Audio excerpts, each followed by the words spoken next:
Hi hello good morning, welcome back to my channel Shailu blogs. So ಇವಾಗ time ಬಂದು 7:30 ಆಗಿದೆ. ಇವತ್ತು ಕಂಪ್ಲೀಟಾಗಿ ಎಲ್ಲ ಕೆಲಸ ಮುಗೀತು. ರಾಯರ ವಾರ, ಇವತ್ತು ಗುರುವಾರ. ಸೊ ಪೂಜೆ ಮಾಡೋಣ ಅಂತ ಅಂದ್ಬಿಟ್ಟು ರೆಡಿಯಾಗಿದ್ದೀನಿ.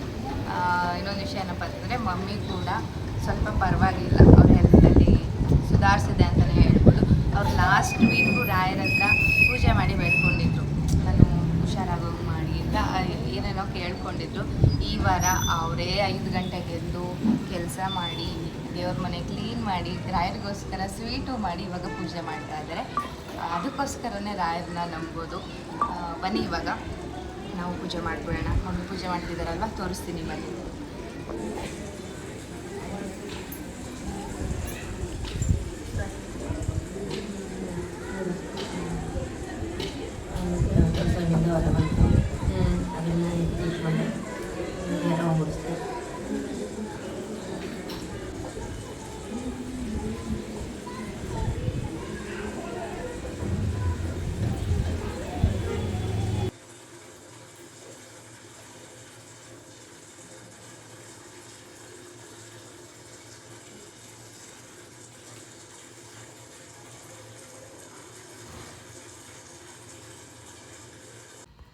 ಸೊ ಇವತ್ತು ನಮ್ಮ ಮನೆಯಲ್ಲಿ ರಾಯರ ಪೂಜೆ ಹೀಗೆ ನಡೀತಾ ಇತ್ತು. ನೆನ್ನೆ ಅಂತಂದರೆ ಹೋದ ವಾರ ಎಲ್ಲ ನಾನು ಒಬ್ಬಳೇ ಪೂಜೆ ಮಾಡ್ತಾ ಇದ್ದೆ. ಮಮ್ಮಿಗೆ ಎದ್ದೇಳೋಕ್ಕೂ ಆಗ್ತಿರ್ಲಿಲ್ಲ, ಅದರಲ್ಲೂ ಕಷ್ಟಪಟ್ಟು ಪೂಜೆ ಮಾಡಿ ಕೇಳ್ಕೊಂಡಿದ್ರು. ಆದರೆ ಈ ಸಲ ರಾಯರು ನೋಡಿ ಅವರೇ ಪೂಜೆ ಮಾಡೋಂಗೆ ನಮ್ಮ ಮಮ್ಮಿಯಿಂದನೇ ಪೂಜೆನ ಮಾಡಿಸ್ಕೊಂಡಿದ್ದಾರೆ, ಫಸ್ಟ್ ಪೂಜೆನ. ಏನೋ ಒಂಥರ ಖುಷಿ. ನಾವು ರಾಯರನ್ನ ಏನಕ್ಕೆ ನಂಬ್ತೀವಿ ಅಂತ ಅಂದರೆ ನಾವು ಕೇಳ್ಕೊಂಡಿದ್ದು ಸ್ವಲ್ಪ ಟೈಮ್ ಆದ್ರೂ ಆಗಿರುತ್ತೆ. ಇನ್ನು ಮಮ್ಮಿಗೆ ಹೆಲ್ತ್ ಪ್ರಾಬ್ಲಮ್ ತುಂಬಾ ಇದೆ. ಅವ್ರಿಗೇನೋ ಕೇಳ್ಕೊಂಡ್ಮೇಲೆ ಹುಷಾರಾದರು ಅನ್ನೋ ಒಂದು ನಂಬಿಕೆ, ಹುಷಾರಾಗ್ತಾ ಇದ್ದಾರೆ ಅನ್ನೋದು ಒಂದು ನಂಬಿಕೆ. ರಾಯರಿದ್ದಾರೆ, ಎಲ್ಲೆಲ್ಲೂ ರಾಯರಿದ್ದಾರೆ. ರಾಯರನ್ನ ನಂಬಿ ಕೆಟ್ಟವರಿಲ್ಲ. ಸೊ ರಾಯರನ್ನ ಮನಸಾರೆ ನಾವು ಬೇಡ್ಕೊಂಡ್ವಿ ಅಂತಂದರೆ ರಾಯರು ನಾವು ಕೇಳಿದ್ದನ್ನು ಕೊಡ್ತಾರೆ. ಸೊ ಇವತ್ತಿನ ಪೂಜೆ ಅಂತೂ ತುಂಬಾ ಚೆನ್ನಾಗಾಯಿತು. ನಂಬಿಕೆಗೆ ಹೊಸ ಅರ್ಥ ಜ್ಯೋತಿಷ್ಯ ಶಾಸ್ತ್ರ. ನೀವು ನಂಬಲಿಲ್ಲ ಅಂತಂದ್ರೆ ಅಮೃತ ಕೂಡ ವಿಷ ಆಗುತ್ತೆ. ಒಮ್ಮೆ ನಂಬಿ ನೀವು ನಮ್ಮ ಗುರುಜಿಯವರಿಗೆ ಕರೆ ಮಾಡಿದ್ವಿ ಅಂತ ಅಂದ್ರೆ ನಿಮ್ಗೆ ಯಾವುದೇ ರೀತಿಯ ಸಮಸ್ಯೆ ಇರಲಿ, ಕೇವಲ 48 ಗಂಟೆಗಳಲ್ಲಿ ನಮ್ಮ ಶ್ರೀಕಾಂತ್ ಗುರುಜಿಯವರು ನಿಮ್ಗೆ ಎಲ್ಲ ಸಮಸ್ಯೆಗಳಿಗೂ ಪರಿಹಾರನ ಕೊಡ್ತಾರೆ. ಹೌದು, ಖಂಡಿತವಾಗ್ಲೂ ಗಂಡ ಹೆಂಡತಿ ಜಗಳ ಆಗಿರ್ಬೋದು, ಪ್ರೀತಿ ಪ್ರೇಮದಲ್ಲಿ ಕಲಹ ಆಗಿರ್ಬೋದು, ದುಡ್ಡಿನ ವಿಚಾರದಲ್ಲಿ ಜಗಳಗಳಾಗಿರ್ಬೋದು, ಇನ್ನು ಯಾವುದೇ ರೀತಿಯ ಕಠಿಣ ಸಮಸ್ಯೆಗಳಿದ್ರೂ ಕೂಡ ನಮ್ಮ ಶ್ರೀಕಾಂತ್ ಗುರುಜಿಯವರು ಕೇವಲ 48 ಗಂಟೆಗಳಲ್ಲಿ ನಿಮ್ಗೆ ಪರಿಹಾರನ ಮಾಡ್ಕೊಡ್ತಾರೆ. ಸೊ ನಿಮ್ಗೂ ಏನಾದ್ರು ಪ್ರಾಬ್ಲಮ್ಸ್ ಗಳೆಲ್ಲ ಇತ್ತು ಅಂತಂದ್ರೆ ಇಲ್ಲಿ ಡಿಸ್ಪ್ಲೇ ಆಗ್ತಿರುವಂತ ನಂಬರ್ಗೆ ಕರೆನ ಮಾಡಿ ನಿಮ್ಮ ಸಮಸ್ಯೆಗಳನ್ನ ಹೇಳ್ಕೊಂಡು ಆದಷ್ಟು ಬೇಗ ಎಲ್ಲ ಸಮಸ್ಯೆಗಳನ್ನ ಪರಿಹಾರ ಮಾಡಿಸ್ಕೊಳ್ಳಿ. ಸೊ ತುಂಬಾ ಜನ ಕೇಳ್ತಾ ಇದ್ರಿ, ನೀವು ಡಯಟ್ ಹೇಗೆ ಮಾಡ್ತೀರಾ, ಡಯಟ್ ಪ್ಲಾನ್ ಹೆಂಗಿದೆ ನಿಮ್ದು, ಮಾರ್ನಿಂಗ್ ಬ್ರೇಕ್ಫಾಸ್ಟು, ನಿಮ್ಮ ಓವರ್ ಆಲ್ ಕಂಪ್ಲೀಟ್ ಡೇ ಅಲ್ಲಿ ಏನೇನೆಲ್ಲ ಇಂಟೇಕ್ ಮಾಡ್ತೀರಾ ಅದ್ರ ಬಗ್ಗೆ ಹೇಳಿ ಅಂತ. ಬಿಕಾಸ್ ನಾನು ಸ್ವಲ್ಪ ವೆಯ್ಟ್ ಲಾಸ್ ಆಗಿದ್ದೀನಿ. ಸೊ ಹಾಗಾಗಿ ತುಂಬ ಜನ ಕೇಳ್ತಿದ್ದೀರಾ. ನಾನು ರೆಗ್ಯುಲರ್ ಆಗಿ ನಿಮಗೆಲ್ಲ ಶೇರ್ ಮಾಡಿರಲಿಲ್ಲ. ವೆಯ್ಟ್ ಲಾಸ್ ಆಗಲಿ, ಆಮೇಲೆ ಕಂಟಿನ್ಯೂ ಮಾಡ್ತೀನಲ್ವ, ಸೊ ಅವಾಗ ಎಲ್ಲ ಹೇಳಿದ್ರಾಯ್ತು ಅಂತ ಅಂದ್ಬಿಟ್ಟು. ಸೊ ಒಂದು ರೇಂಜ್ಗೆ ವೆಯ್ಟ್ ಲಾಸ್ ಆಗಿದೆ. ಈ ಡ್ರೆಸ್ನ ನೀವು ನೋಡ್ತಾ ಇರ್ಬೋದು ಎಷ್ಟು ಲೂಸ್ ಆಗಿದೆ ಅಂತ ಅಂದ್ಬಿಟ್ಟು. ನಂದು ಓಲ್ಡ್ ವಿಡಿಯೋಸ್ ನೋಡಿದ್ರೆ ಇದೇ ಡ್ರೆಸ್ದು ಫುಲ್ ಟೈಟ್ ಅಂದರೆ ಟೈಟ್ ಇರುತ್ತೆ. ಬಟ್ ನಾನು ತಗೋತಾ ಇರೋದೆಲ್ಲ ಹೆಲ್ತಿ ಫುಡ್ಸ್ ಏನೇನೆ, ಯಾವುದೂ ಮೆಡಿಸಿನ್ಸ್ ಆಗಿರ್ಬೋದು, ಪೌಡರ್ಸ್ ಇಲ್ಲ ಡಾಕ್ಟರ್ ರೆಫರ್ ಮಾಡಿದ್ರು ಅಂತ ಟ್ರೀಟ್ಮೆಂಟ್ ಆ ಥರ ಯಾವುದೂ ಇಲ್ಲ. ಹೋಮ್ ಫುಡ್ನ ತೊಗೊಂಡೇನೆ ನಾನು ವೆಯ್ಟ್ ಲಾಸ್ ಮಾಡ್ತಾ ಇರೋದು. ಸೊ ಮಮ್ಮಿ ಕೂಡ ಇವತ್ತಿಂದ ಡಯಟ್ನ ಸ್ಟಾರ್ಟ್ ಮಾಡ್ತಾ ಇದ್ದಾರೆ. ಇವತ್ತಿನ ಬ್ರೇಕ್ಫಾಸ್ಟಲ್ಲಿ ಏನೇನಿರುತ್ತೆ ಆ್ಯಂಡ್ ಏನೇನೆಲ್ಲ ತಿಂತೀವಿ ಅನ್ನೋದನ್ನು ನಾನು ಈ ವಿಡಿಯೋದಲ್ಲೇ ತೋರಿಸ್ತಾ ಹೋಗ್ತೀನಿ. ಕಂಪ್ಲೀಟಾಗಿ ವಿಡಿಯೋನ ನೋಡಿ, ಸ್ಕಿಪ್ ಮಾಡಬೇಡಿ. ಸ್ಕಿಪ್ ಮಾಡಿದ್ರೆ ನಿಮಗೆ ಕನ್ಫ್ಯೂಸ್ಡ್ ಆಗುತ್ತೆ, ಏನೇನು ಹಾಕಿದ್ವಿ, ಏನೇನು ತಿಂತಾ ಇದ್ದೀವಿ, ಹೆಂಗಿರುತ್ತೆ ನಮ್ಮ ಡಯಟು ಅಂತೆಲ್ಲ ಗೊತ್ತಾಗಲ್ಲ. ಸೊ ಕಂಪ್ಲೀಟಾಗಿ ವೀಡಿಯೋನ ನೋಡಿ ಬನ್ನಿ. ಇವಾಗ ಬ್ರೇಕ್ಫಾಸ್ಟ್ಗೂ ರೆಡಿ ಮಾಡಬೇಕು. ಬುಜ್ಜಿಗೆ ಡ್ಯಾಡಿಗೆ ಬೇರೆ ಬ್ರೇಕ್ಫಾಸ್ಟ್, ನಮಗೆ ಬೇರೆ ಬ್ರೇಕ್ಫಾಸ್ಟ್ ರೆಡಿ ಮಾಡ್ಕೋಬೇಕು, ತೋರಿಸ್ತೀನಿ. ಸೊ ಎಸ್, ಇವತ್ತು ನಾವು ನಮ್ಮ ಬ್ರೇಕ್ಫಾಸ್ಟ್ಗೆ ಅಂತ ತಗೋತಾ ಇರೋ ವೆಜಿಟೇಬಲ್ಸ್ ಏನಪ್ಪ ಅಂತಂದರೆ ಕ್ಯಾರೆಟ್, ಬೀನ್ಸ್ ಮತ್ತು ಬ್ರೋಕ್ಲಿ, ಇದು ಮೂರನ್ನ ತೊಗೊಂಡಿದ್ದೀವಿ. ಇದನ್ನು ಬಾಯ್ಲ್ಡ್ ಮಾಡ್ತೀವಿ ಸಪ್ರೇಟು. ಅದಕ್ಕೂ ಮುಂಚೆ ಬ್ರೋಕಲಿನ ಹಾಟ್ ವಾಟರಲ್ಲಿ ಡಿಪ್ ಮಾಡಿದ್ದೀವಲ್ವ, ಅರಿಶಿನ ಉಪ್ಪು ಹಾಕ್ಬಿಟ್ಟು ಅದ್ರ ಜೊತೆ ಕ್ಯಾರೆಟ್ ಮತ್ತು ಬೀನ್ಸ್ನೂ ಹಾಕಿದ್ದೀನಿ. ಹಾಕಿದ್ದಾರೆ ಮಮ್ಮಿ. ಹೇಗಿದ್ದೀರಾ ಮಮ್? ಸೂಪರ್. ಸೊ ಹೇಳ್ತೀನಿ ಆಮೇಲೆ ಮಮ್ಮಿ ಯಾಕೆ ಡಯಟ್ ಮಾಡ್ತಿದ್ದಾರೆ ಅಂತ ಅವ್ರ ಹತ್ರನೇ ಹೇಳಿಸ್ತೀನಿ. ಬಿಕಾಸ್ ನಾನು ಏನು ಹೇಳಿಲ್ಲ ನಿಮ್ಮ ಜೊತೆ, ಅವರೇ ಹೇಳ್ತಾರೆ. ಸೊ ವಿಡಿಯೋನ ನೋಡ್ತಾ ಇರಿ. ಮತ್ತು ನಾವು ಯೂಸ್ ಮಾಡ್ತಾ ಇರೋದು, ನಾನು ಮಮ್ಮಿ ಮಾತ್ರ ಯೂಸ್ ಮಾಡ್ತಾ ಇರೋದು ಕ್ರಿಸ್ಟಲ್ ಸಾಲ್ಟ್ನ ಯೂಸ್ ಮಾಡ್ತಾ ಇದ್ದೀವಿ. ಇದು ಆರೋಗ್ಯಕ್ಕೆ ತುಂಬಾ ಒಳ್ಳೆಯದು.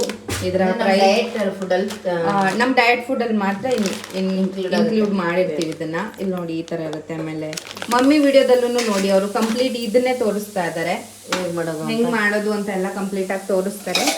ಸೊ ನೋಡ್ತಾ ಇರಿ. ನಾನು ನಮ್ಮ ಬ್ರೇಕ್ಫಾಸ್ಟ್ ಇಷ್ಟೇ ಅಲ್ಲ, ನಾವು ಊಟನ ಹೆಂಗೆ ತಿಂತೀವಿ ಹಂಗೇನೆ ವೆಜಿಟೇಬಲ್ಸು ಫ್ರೂಟ್ಸು ಎಲ್ಲನೂ ಆ್ಯಡ್ ಮಾಡ್ಕೊಂಡಿರ್ತೀವಿ.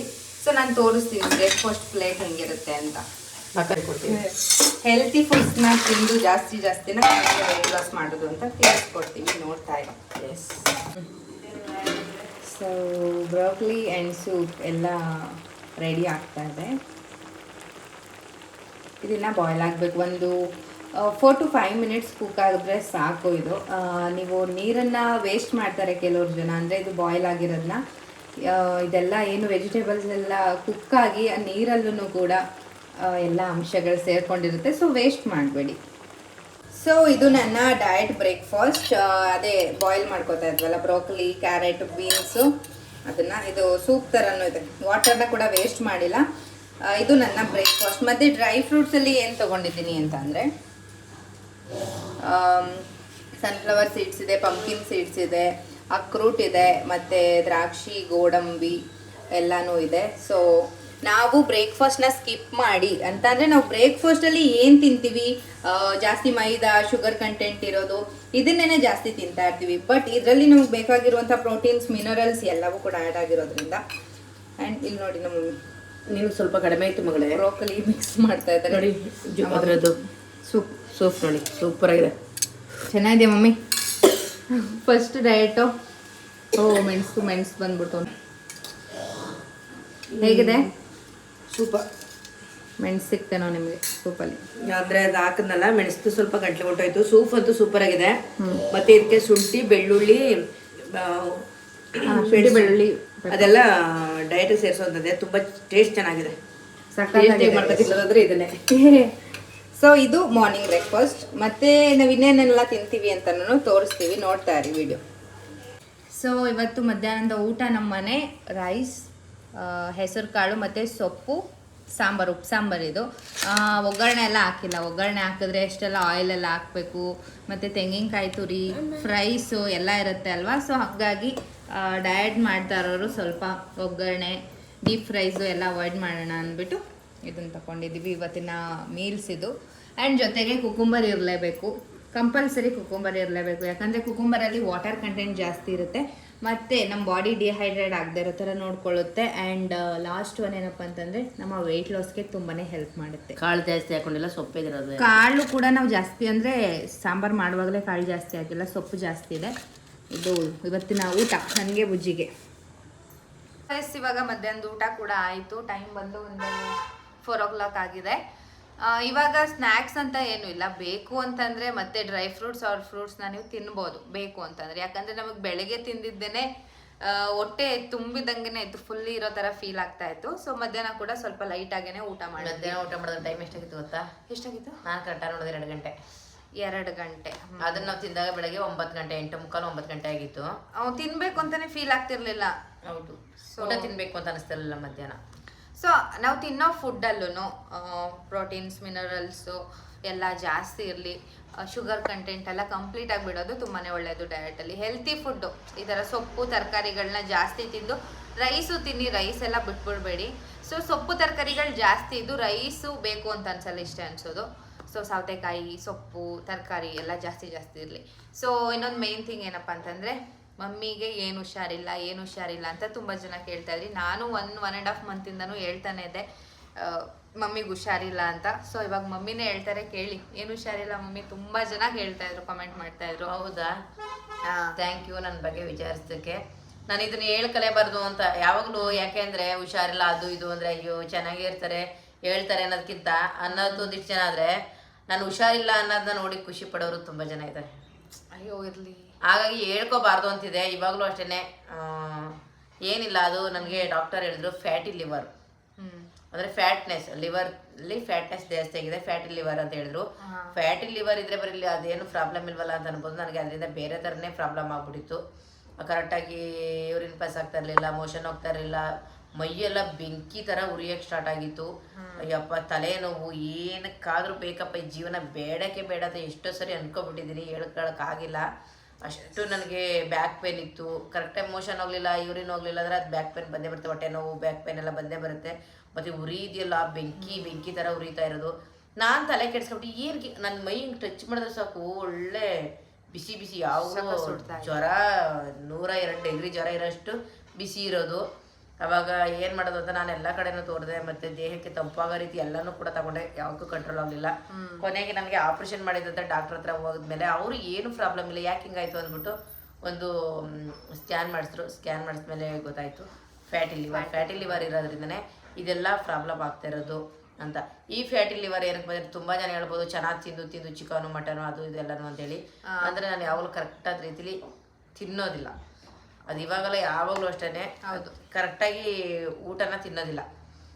ಹಂಗಾಗಿನೇ ಒಂದು ನನ್ನ ಮೆಡಿಷನ್ ಯಾವಾಗಲೂ ಜಾಸ್ತಿ ತಗೊಳ್ಳೋದ್ರಿಂದ ಅದೆಲ್ಲ ಏನಾಗಿದೆ ಅಂದರೆ ಅದು ಫ್ಯಾಟಾಗಿ ತಗೊಳ್ಳೋ ಮೆಡಿಷನ್ನೇ ಕನ್ವರ್ಟ್ ಆಗಿದೆ. ಇದು ಆಲ್ಕೋಹಾಲ್ ತಗೊಳ್ಳೋರಿಗೆ ಆಲ್ಕೋಹಾಲ್ ತಗೊಳ್ಳೋರ್ಗೆನೆ ಜಾಸ್ತಿ ಅಂತ ಹೇಳಿದ್ರು. ಇದನ್ನ ಆಲ್ಕೋಹಾಲಿಕ್ ಮತ್ತೆ ಹೆವಿ ಫ್ಯಾಟ್ ನ ತಿಂತಾರಲ್ಲ, ಜಂಕ್ ಫುಡ್ಸ್ ಆಗಿರ್ಬೋದು, ಫ್ಯಾಟ್ ಐಟಮ್ಸ್ ನ ಜಾಸ್ತಿ ತಿಂತಾರಲ್ಲ, ಅವ್ರಿಗೆ ಫ್ಯಾಟಿ ಲಿವರ್ ಆಗುತ್ತೆ. ಇನ್ನು ನಮ್ಮ ಮಮ್ಮಿ ವಿಷಯಕ್ಕೆ ಬಂದ್ರೆ ಕರೆಕ್ಟಾಗಿ ಊಟ ತಿನ್ನಲ್ಲ ಒಂದಾದ್ರೆ, ಇನ್ನೊಂದು ಅವ್ರು ಡೈಲಿ ತಗೊಳ್ಳೋಂಥ ಮೆಡಿಸನ್ಸ್ ಇಂದ ಅದು ಕನ್ವರ್ಟ್ ಆಗುತ್ತೆ ಫ್ಯಾಟಿ ಲಿವರ್ ಆಗಿ. ಅವ್ರು ತಗೊಳ್ಳೋ ಮೆಡಿಸನ್ಸ್ ಏನಾಗುತ್ತೆ ಅದು ಡೈಜೆಸ್ಟ್ ಆಗಿ ಏನಾಗುತ್ತೆ ಅದು ಫ್ಯಾಟಿ ಲಿವರ್ ಆಗಿ ಕನ್ವರ್ಟ್ ಆಗುತ್ತೆ. ಸೊ ಇದು ಮಮ್ಮಿಗೆ ಪ್ರಾಬ್ಲಮ್. ಮಮ್ಮಿಗೆ ಫ್ಯಾಟಿ ಲಿವರ್ ಆಗಿರೋದು ಈ ರೀಸನ್ ಇಂದ. ಸೊ ಇವಾಗ ನಾವು ಆಯುರ್ವೇದಿಕಲ್ಲಿ ಟ್ರೀಟ್ಮೆಂಟ್ ತಗೋತಾ ಇದ್ವಿ. ಅಂದ್ರೆ ಇಂಗ್ಲಿಷ್ ಮೆಡಿಸಿನ್ ಬೇಡ, ಮಾತ್ರೆಗಳು ಅದೆಲ್ಲ ತಗೊಂಡು ಸಾಕಾಗಿದೆ ಬೇಡ ಅಂತ ಹೇಳ್ಬಿಟ್ಟು ನಾನು ಆಯುರ್ವೇದಿಕಲ್ಲಿ ತಗೊಳಕ್ಕೆ ತಗೊಳ್ತಾ ಇದ್ದೀನಿ. ಆಲ್ರೆಡಿ ಅವ್ರು 1 ವಾರ ಕೊಟ್ಟಿದ್ದಾರೆ, 1 ವಾರ ಬಿಟ್ಟು ಬನ್ನಿ ಅಂತ ಹೇಳಿ. ಮತ್ತೆ ಇದ್ದಿದ್ದೀರ ಪಂಚಕರ್ಮ ಚಿಕಿತ್ಸೆ ತಗೊಳ್ಳೋಣ ಅಂತ ಅಂದ್ಬಿಟ್ಟು ಮಾಡ್ತಾ ಇದ್ದೀನಿ. ಅದು ತಗೊಳ್ಳೋದು ತುಂಬಾ ದೇಹಕ್ಕೆ ಒಳ್ಳೇದು. ಅದನ್ನೇ ಒಂದ್ಸರಿ ಒಂದು ಕೋರ್ಸ್ ಮಾಡಿಬಿಡೋಣ, ಯಾಕೆ ಸುಮ್ಮನೆ ಅದು ಇದು ಅಂದ್ಕೊಂಡು ಅಂತ ಹೇಳ್ಬಿಟ್ಟು. ಮತ್ತು ಎಲ್ಲ ಡಾಕ್ಟರ್ ಹೇಳಿದ್ರು ಕಾಳುಗಳಾಗ್ಬೋದು, ಮುದ್ದೆ ಕಾಳು ಗಟ್ಟಿ ಪದಾರ್ಥ ಇದೆಲ್ಲ ತಿನ್ನಬೇಡಿ, ಸ್ವಲ್ಪ ಆದಷ್ಟು ಸೊಪ್ಪು ತರಕಾರಿ ಹಣ್ಣು ಡ್ರೈ ಫ್ರೂಟ್ಸ್ ಅದಕ್ಕೆಲ್ಲ ಏನು ಬೇಕು ಅದರಿಂದನೇ ಇದನ್ನ ಕಡಿಮೆ ಮಾಡ್ಕೋಬೋದು ಅಂತ ಹೇಳಿದ್ರು. ಅದ್ರ ಜೊತೆ ನಾನು ಕೂಡ ಪಂಚಕರ್ಮ ಚಿಕಿತ್ಸೆ ಕೂಡ ತಗೊಂಡ್ರೆ ತುಂಬಾ ಒಳ್ಳೇದು ಅಂತ ಹೇಳ್ಬಿಟ್ಟು ಡಿಸೈಡ್ ಮಾಡ್ಕೊಂಡು ತೋರಿಸ್ಕೊಂಡು ಬಂದೀನಿ. ಅದನ್ನು ಕೂಡ ತಗೊಳ್ತೀನಿ. ಆ್ಯಂಡ್ ಮೆಡಿಸನ್ಸ್ಗಳನ್ನ ಕೂಡ ಅವಾಯ್ಡ್ ಮಾಡಬೇಕು ಅಂತ ಹೇಳಿದ್ದಾರೆ. ಈ ಮೆಡಿಸಿನ್ ಎಲ್ಲನೂ ಬಿಟ್ಟು ಆಯುರ್ವೇದಕ್ಕೆ ಹೋಗೋಣ ಅಂತ ಅಂದ್ಬಿಟ್ಟು. ಅದೇ ಇವಾಗ ತಗೋತಾ ಇರೋದೆಲ್ಲ ಇಂಗ್ಲೀಷ್ ಮೆಡಿಸನ್ಸು. ಅವ್ರು ಹೇಳಿರೋದು ಲೈಫ್ ಟೈಮ್ ಮೆಡಿಸನ್ಸ್ ತಗೋಬೇಕು, ಇದು ಮಮ್ಮಿಗೆ ಆಪ್ರೇಷನ್ ಆಗಿರೋದ್ರಿಂದಲ್ಲ ಅಂತ ಹೇಳಿದ್ದಾರೆ. ಸೊ ನೋಡೋಣ ಆಯುರ್ವೇದಿಕಲ್ಲಿ ಅದಕ್ಕೆ ಏನಾದ್ರು ಟ್ರೀಟ್ಮೆಂಟ್ ಸೊಲ್ಯೂಷನ್ಸ್ ಇದೆಯಾ, ಚೇಂಜ್ ಮಾಡ್ತಾರಾ ಅಂತ. ಫಸ್ಟು ಈ ಟ್ರೀಟ್ಮೆಂಟ್ ಮುಗಿದ್ಮೇಲೆ ಅದನ್ನು ಕೇಳಬೇಕು ಎಲ್ಲನೂ. ನೆಕ್ಸ್ಟ್ ವೀಕ್ ಬರೋದು ಕೇಳಿದ್ದಾರೆ ಮಂಡೇ. ಸೊ ಅವಾಗ ಕರ್ಕೊಂಡು ಹೋಗ್ಬೇಕು. ಅದೇ ಫ್ಯಾಟಿ ಲಿವರು ಈ ಥರ ಅವರು ತಗೊಳ್ಳೋ ಮೆಡಿಸನಿಂದನೇ ಫ್ಯಾಟಿ ಲಿವರ್ ಆಗ್ತಿದೆ ಅಂತಂದರೆ ಏನು ಮಾಡೋದು ಅಂತ ಫಸ್ಟು ನಾವು ಸಜೆಷನ್ನ ತೊಗೋಬೇಕು, ಡಾಕ್ಟರ್ ಸಜೆಷನ್ನ. ಇವತ್ತು ಪರವಾಗಿಲ್ಲ, ನೆನ್ನೆ ಸ್ವಲ್ಪ ಪರವಾಗಿರಲಿಲ್ಲ, ಇವತ್ತು ಓಕೆ ಮಮ್ಮಿ ನೆನ್ನೆ ಆರಾಮಾಗಿ ಆ್ಯಕ್ಟಿವ್ ಆಗಿದ್ದಾರೆ ಓಡಾಡಿಕೊಂಡು. ಸೊ ಹಿಂಗಿರೋದಕ್ಕೆ ನೋಡೋದಕ್ಕೆ ಇಷ್ಟಪಡ್ತೀನಿ ನಾನು ಯಾವಾಗ್ಲೂ. ಇಷ್ಟು ದಿನ ಎಷ್ಟು ಹೆಲ್ತ್ ಅಪ್ಸೆಟ್ ಆಗಿತ್ತು ಅಂತಂದ್ರೆ ಸಿಕ್ಕಾಪಟ್ಟೆ ಬೇಜಾರಾಗಿರ್ಲಿಲ್ಲ, ಈ ರೀತಿ ಕೂರಕ್ಕಾಗ್ತಿರ್ಲಿಲ್ಲ, ಮಲಗಕ್ಕಾಗ್ತಿರ್ಲಿಲ್ಲ. ಏನೋ ನಾನೇ ಡಿಪ್ರೆಷನ್ಗೆ ಹೋಗ್ಬಿಟ್ಟಿದ್ದೆ. ಫ್ಯಾಟಿ ಲಿವರ್ ಅಂದಮೇಲೆ ಯಪ್ಪ ಏನು ಇಷ್ಟೆಲ್ಲ ಆರೋಗ್ಯ ಸಮಸ್ಯೆ ಮೊದಲೆಲ್ಲ ಇತ್ತು, ಆಪ್ರೇಷನ್ ಎಲ್ಲ ಆಯಿತು, ಮೆಡಿಷನ್ ತಗೊಳ್ತೀನಿ. ಅದ್ರ ಜೊತೆ ಇದು ಒಂದು ಅಂದರೆ ಏನಾದರೂ ಮೆಡಿಷನ್ ತಗೊಳ್ಳಪ್ಪ ನನಗೆ ಅನ್ನಷ್ಟು ನಿಜವಾದ ಮನಸ್ಸಿಗೆ ಬೇಜಾರಾಗ್ಬಿಟ್ಟು ನಾನೇ ಒಂಥರ ಆಗ್ಬಿಟ್ಟಿದೆ. ಇವಾಗ ನಾನೇ ಧೈರ್ಯ ತಗೊಂಡು ಎಲ್ಲ ಆ ಥರ ಯೋಚನೆ ಮಾಡಿ ಕೂತ್ಕೊಂಡ್ರಾಗಲ್ಲ ಅಂದ್ಬಿಟ್ಟು ಧೈರ್ಯ ತಗೊಂಡು ಎಲ್ಲ ಮಾಡ್ತಾ ಇದ್ದಾರೆ. ಮೆಡಿಕೇಶನಲ್ಲಿ ಇದ್ದಾರೆ ಆ್ಯಂಡ್ ಡಯಟ್ ಫಾಲೋ ಮಾಡ್ತಾ ಇದ್ದಾರೆ, ಎಕ್ಸಸೈಸ್ ಮಾಡ್ತಾ ಇದ್ದಾರೆ. ಸೊ ಯೋಗ ಮಾಡ್ತಾ ಇದ್ದೀನಿ. ಕಮ್ಮಿ ಆಗುತ್ತೆ, ಹಾಗೆ ಆಗುತ್ತೆ. ಅದೇ ಮಮ್ಮಿ ನನಗೆ ಸ್ವಲ್ಪ ಯೋಗ ಮಾಡಿದ್ಮೇಲೆ ಎಲ್ಲ ಬ್ಯಾಕ್ ಪೇನ್ ಎಲ್ಲ ಸ್ವಲ್ಪ ಕಡಿಮೆ ಆಗ್ತಿರೋದು ಯೋಗ ಮಾಡೋದ್ರಿಂದ. ಬ್ಯಾಕ್ ಪೇನ್ಗೆ ಯೋಗ ಮಾಡ್ತಾ ಇದ್ದೀನಿ. ಎಸ್. ಸೊ ನಿಮ್ಮ ಕ್ವೆಶನ್ಸ್ಗೆಲ್ಲ ಆನ್ಸರ್ ಸಿಕ್ತು ಅಂತ ಅನ್ಕೋತೀನಿ. ಮಮ್ಮಿಗೆ ಏನು ಹುಷಾರಿಲ್ಲ ಅಂತ. ಸೊ ಅಪ್ಡೇಟ್ಗಳನ್ನ ಕೂಡ ಮುಂದೆನೂ ಕೊಡ್ತಾ ಇರ್ತೀನಿ, ವ್ಲಾಗ್ನ ನೋಡ್ತಾ ಇರಿ. ಸೊ ಶೈಲಿದ್ದು ಫೇಸ್ಬುಕ್ ಇದೆ, ಫಾಲೋ ಮಾಡಿ. ನಂದು ಫೇಸ್ಬುಕ್ ಇದೆ, ಫಾಲೋ ಮಾಡಿ. ನಂದು ಲಕ್ಷ್ಮಿ ಅಂತ ಇದೆ, ನಂದು ಶೈಲು ಅಂತ ಇದೆ. ಲಿಂಕ್ ಹಾಕ್ಬಿಡಮ್ಮ. ಲಿಂಕ್ ಹಾಕ್ತಾ ಇರ್ತೀನಿ, ನೋಡಿ ಡಿಸ್ಕ್ರಿಪ್ಷನ್ ಅಲ್ಲಿ ಚೆಕ್ ಮಾಡಿ, ಫಾಲೋ ಲೈಕ್ ಮಾಡಿ. ನನಗೆ 5,000 ಫಾಲೋವರ್ಸ್ ಬಂದಿದ್ದಾರೆ. ನನಗೆ 100 ಜನನೂ ಆಗಿಲ್ಲ ಫ್ರೆಂಡ್ಸ್. 5,000 ಫಾಲೋವರ್ಸ್ ನನಗೆ ಬಂದಿದ್ದಾರೆ, ಅದೇ ಒಂದು ಖುಷಿ. ಅದರಲ್ಲಿ ಹೇಳ್ತಾರೆ ಅವ್ರೆನ್ನ ಸ್ಟೋರಿನ. ನನಗೆ ದಿನಕ್ಕೆ ಒಬ್ಬೊಬ್ರು ಬರ್ತಾ ಇದ್ದಾರೆ ಫಾಲೋವರ್ಸ್. ಫಾಲೋ ಮಾಡಿ, ಸಪೋರ್ಟ್ ಮಾಡಿ. ಸೊ ಇವಾಗ ಈವ್ನಿಂಗ್ 5 o'clock ಆಯಿತು. ಏನಾದರೂ ತಿನ್ಬೇಕಂತ ಅನ್ನಿಸ್ತಾ ಇತ್ತು. ಮನೇಲಿ ಬಟರ್ ಫ್ರೂಟ್ ಕೂಡ ಇತ್ತು, ಅದನ್ನೇ ಜ್ಯೂಸ್ ಮಾಡಿದ್ದೀನಿ. ಇವತ್ತಿನ ವ್ಲಾಗ್ ಇಷ್ಟೇ. Thank you for watching. Take care. Bye.